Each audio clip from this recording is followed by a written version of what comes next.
Hi, everybody. Oh my goodness, there is some crazy stuff happening right now out of Georgia. For those of you who are not following things, there are a couple of elections happening, primaries today, and there are some very serious implications. But I'm going to focus exclusively on Georgia because, well, I've been following it closely, but also it seems like there's some major electioneering possibly happening. I hope everybody is safe and well. If you're not already, make sure to click the alerts on YouTube and subscribe and share on social media. That is how we grow this channel. And if you're not a patron, now's the time because we have swag like these beautiful mugs and bags and other stuff. So definitely want to chime into patreon.com/the Nomiki show. Okay, first off, I'm one of the founders of Matriarch. I'm on the board. Matriarch, a refresher to you guys, is an organization that supports progressive working class women running for Congress. We like to get in early with candidates, nurture them, help them get endorsements and press, help them cultivate their campaigns because, as I said in the majority report today, when you help candidates out early on the grassroots side that are not taking corporate money, you help them build their operation faster to compete with the big guys. When endorsements come in late, they can help with fundraising. They may even get the candidates some attention. But at the end of the day, you're still competing against these big corporate candidates that have been able to spend that money getting their message out for weeks, months, whatever it is. So Matriarch, we are very proud that we have been working with 10 women who ran for Congress this cycle and are running for Congress this cycle. One of which is Nabila Islam. She's running in Georgia's 7th district. Crazy situation because if nobody makes the outright majority, it comes down to the top 2 for a runoff. So it's a little confusing. This was a district, for those of you who don't know, it was the closest district in the country in 2018. Just under 500 votes, it was turned Republican. It was a Republican who won the district. He is not running this time. Some speculation is he was asked not to run because it is likely becoming a more progressive, more democratic district. This district is majority minority. That is an important point because Nabila is not only is she from the district, she is around the average age of the district, which is in the mid-30s. She's a minority. She's a first generation. Her parents are from Bangladesh. Her mother was a low-wage worker. She lost her job at the start of COVID. Nabila has been running. She's an organizer. She's an activist, but she has been running without health insurance. She has gone into forbearance on her student loans. She is what we call a millennial. But talk about a difference. I mean, this woman, when I met her, I was so impressed by her focus, her hard work, her understanding of the mechanics of this race, what it would take to get to the point she needed to. And she really built that infrastructure. She really built it with focus. And no one came in and saved her. And I don't say that. I mean, I think that we as a movement have to help people out. But she did get some great endorsements, but this was very much her effort. AOC's Courage to Change endorsed her. Thank goodness. Matriarch, of course, endorsed her. There's several, Rokana, Benjelis, Ilhan Omar, of course, endorsed her. So she's had some exceptional endorsements. But at the end of the day, Nabila focused so hard and she went across that district. And, like so many grassroots candidates right now, they have been campaigning in the midst of COVID. Her election date actually changed. It was supposed to be a few weeks ago. They pushed it off and they've been sending in mail-in ballots. So I'm seeing that the audio is off from the video. I don't know how to fix that. I am just doing this from my phone on YouTube. So I would love to say that we could go back and post and figure it out, but I'm not even using a separate microphone. So what's happening right now in Georgia is you've had extremely long lines. You have a new set of voting machines that have been installed in response to the voter suppression, if you may recall, that came out of the Stacey Abrams race, right? Georgia is is leaning more and more progressive. Younger people are living in Georgia. I think, it's always had a strong minority population. So people who say it's changing, it's Georgia. I don't know about that. I think that's the press not really understanding the complexities of voters. And I think it also has something to do with the fact that Democrats didn't want to invest in the South because they thought it was more conservative. So it's a changing state, it's a changing district, and as of right now, MSNBC, I believe, was the first to report this. The Attorney General of Georgia is now launching an investigation.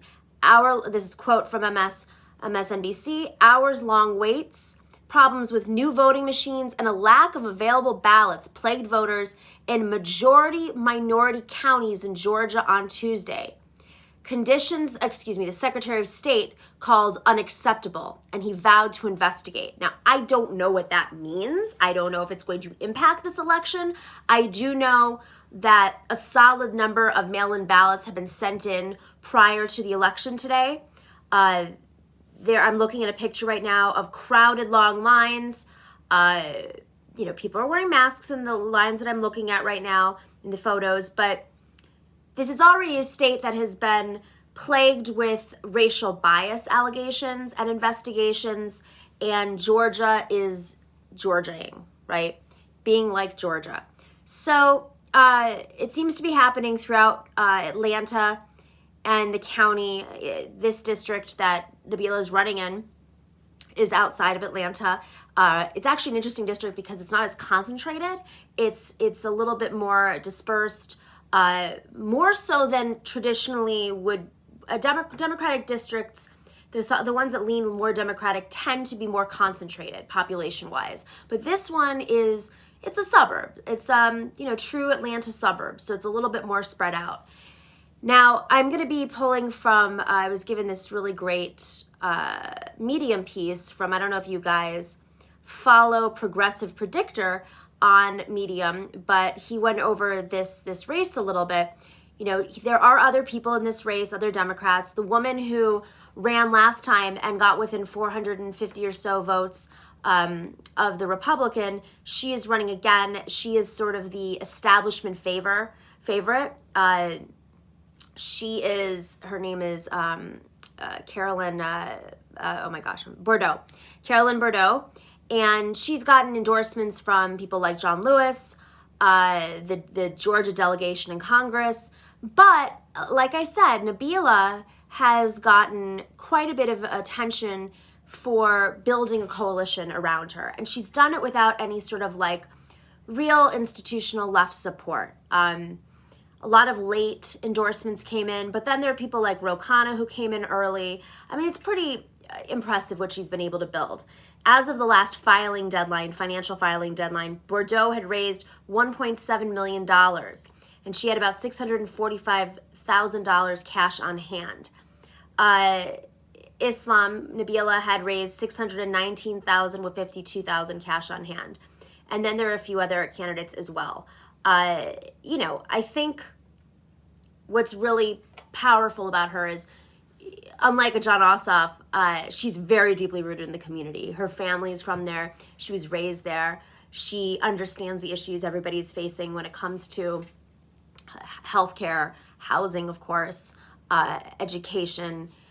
She's been running in a very, very effective race. And I think that if COVID hadn't happened, we wouldn't be in this very strange moment with progressives. And I think that's also, I'm going to use my platform for a little tough talk with progressive leaders. It's also why a lot of the well-known progressive leaders should be a little bit riskier, take more risk and have courage to endorse these candidates a little bit earlier on. It can make or break an election for them. If they have a few more months of good fundraising and they can build a stronger base of support, that can take them through the finish line, and they can, potentially buy an ad. But if you get that support later, the fundraising doesn't pick up until the last few weeks, you're really stuck. There's only so much you can do. A lot of the talent has already been swept up. If you want to expand your campaign, I'm talking to candidates right now who can't afford to have election attorneys, and that's what keeps them on the ballot. That's what fights off, there's the establishment from going after them.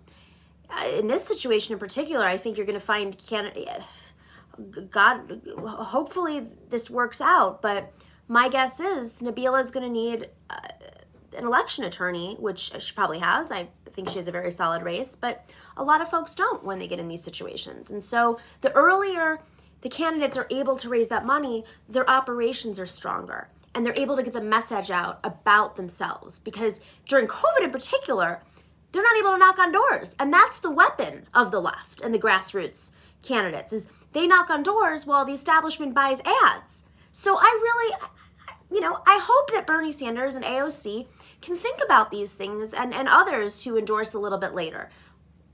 If you want to get your legislation passed in Congress, you need to get folks like you elected to Congress. And if that means that you endorse 2-3 months before, when maybe the candidate only has $50,000, you're giving them the ability to turn that $50,000 into $300,000. Thank you, Jesus, for the love.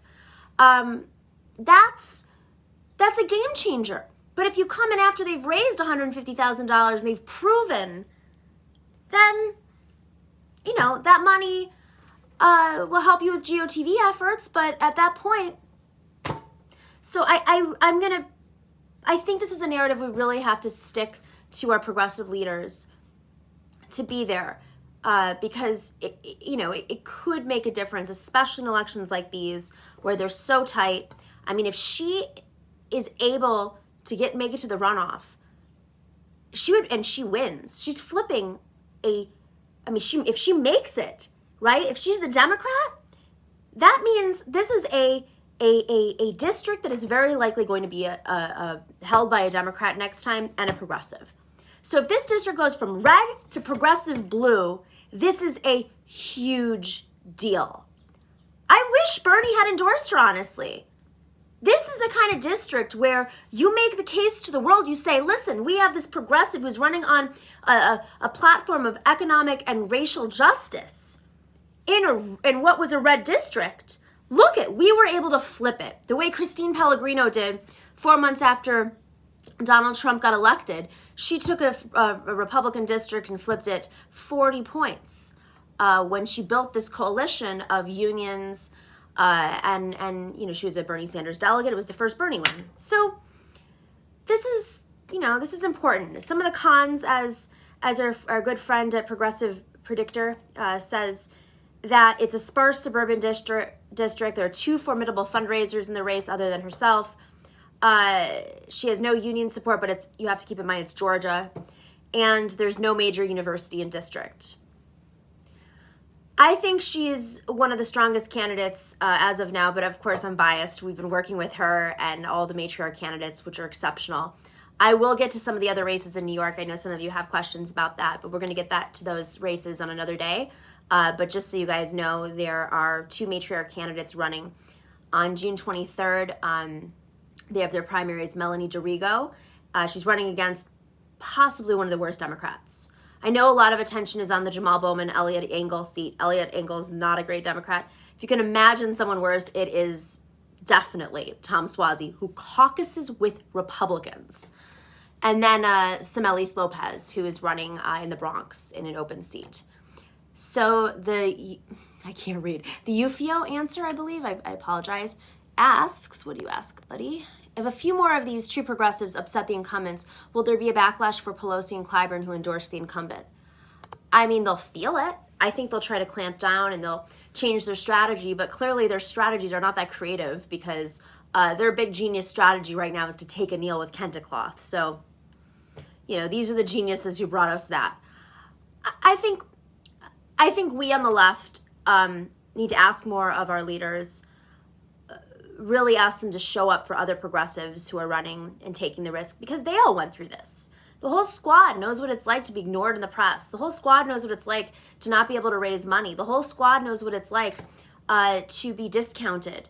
And we have to pay it forward. I mean, I'm trying to do that. I ran for office, and I believe that what I faced in my race was not unique. A lot of progressive women, grassroots candidates, face those types of of attacks. And I'm hearing it more and more from our own candidates and from people on the board of advisors. So I believe that this is what I want to do to give back and to change this narrative and to support and protect women who are running, who have the courage to run against the establishment. And it's a different type of these campaigns, when you're a progressive working class woman and you are withholding your ability to take in money or possibly pay your rent or your health care or your student loan bills. I mean, that's just the tip of the iceberg, right? You are putting it all on the line, because not only are you not taking in money, you're probably going to go into more debt, and you're putting yourself out there where you're going to get attacked. And you get attacked as women running for office, but especially progressive working class women. They attack you in ways that are bizarro. Men, especially the establishment, do not receive these types of attacks at all. The smear efforts are like creative writing sessions for these reporters who are tasked with taking them down. I don't even want to repeat some of the stuff that some of these candidates have gotten in the last few weeks as I've been reading them, but I'll just say they're incredibly creative.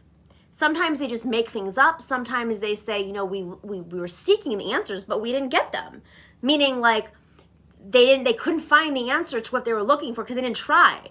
Or they take like an ounce of something and turn it into a whole other narrative. It's pitiful and it's painful, and I've gone through it. I know many others who've gone through it. Laura Moser went through it. She's on our board of advisors. You may recall her race in Texas. It's not an easy experience, and so candidates like this really deserve that infrastructure and that backing early on. So we're watching this Georgia race. A lot of errors, but so many mail-in votes have been cast already. So we will probably, I'm hoping that we'll know the results. The polls have closed, hoping we know the results by 10 o'clock Eastern. That's what they're predicting. But they're also saying some of these polls are staying open until 10 p.m. Eastern because of the long lines. As of right now, I'm just going to reload. The Atlanta, the AJC, I think it's AJC.com. Let's see. What is the latest? As of 8 p.m., the heated Democratic race for the U.S. Senate was too early to call Tuesday as polls began to close after a day of voting marred by long lines and faulty equipment led to what local officials called a complete meltdown of the election system in parts of metro Atlanta. Don't forget Jon Ossoff, the former congressional candidate. They poured all of the money into his congressional race. He's now running for U.S. Senate. They're saying that this likely won't be settled until the August runoff. That's the next phase of this election. Let's make it complicated. So they've put $104 million into a system which came after the gubernatorial race where Stacey Abrams ran in 2018. This new voting machine system is having a lot of issues. There are missing voting machines, malfunctioning voting machines. And now the Secretary of State is saying that he is going to investigate. I don't know what that means, where it goes from there. I don't know if they're going to who knows. Also, not that it's a surprise, Biden has won the primary. I'm just giving you some other updates from Georgia. So that's pretty much it. We're going to be watching it super closely. Just a friendly reminder, if you're not sharing, liking, subscribing, please do so. Put those alerts on so you get these live streams when breaking news happens. I will be jumping in. I also do these every Tuesday and Thursday night, 8 o'clock Eastern, 5 p.m. Pacific. And if you're not a patron, go to patreon.com/The Nomiki Show. We have a great show up this week with Alex Vitale, Ralik Hayes. Alex Vitale is one of the experts on defund policing, or defund police. He is, he wrote the book End of Policing. Then we had Ralik Hayes on, who's an organizer out of Baltimore. So he came out of the Baltimore movement there. And then we have my good friend Janos Martin, who is running for district attorney in Manhattan against Cy Vance, who notably covered up the Weinstein scandal. But Janos is a civil rights attorney. He has been a criminal justice reformer. He campaigned to close Rikers, and he's an old friend of mine. We met during the Moreland Commission in New York. He was sitting on the Moreland Commission, which investigated public corruption and was shut down abruptly by Governor Cuomo when they looked into his office. And there you go. All right, we got one more question. I'm going to wrap this up. Hey, it's the UFIO answer. What does most of Europe use for ballots? Are they using machines or is it still paper? Great question.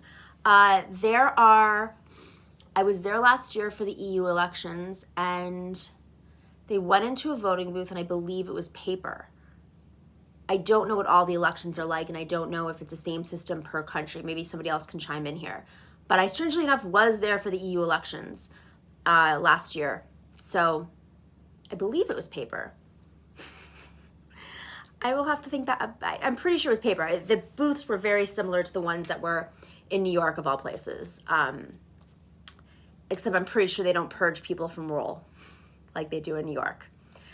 With that, if you are from New York, make sure to go online and just Google ordering or getting your mail-in ballot, because you have to type in your information and they mail it to you wherever you are, and then you send it in. So definitely go look that up, because you only have until the 15th, I believe, to do so. And the primary is on June 23rd.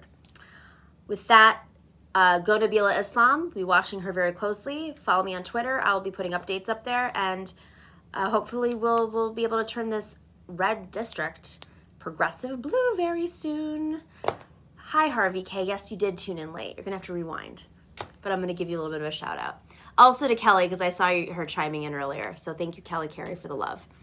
All right, adios, guys. Take care.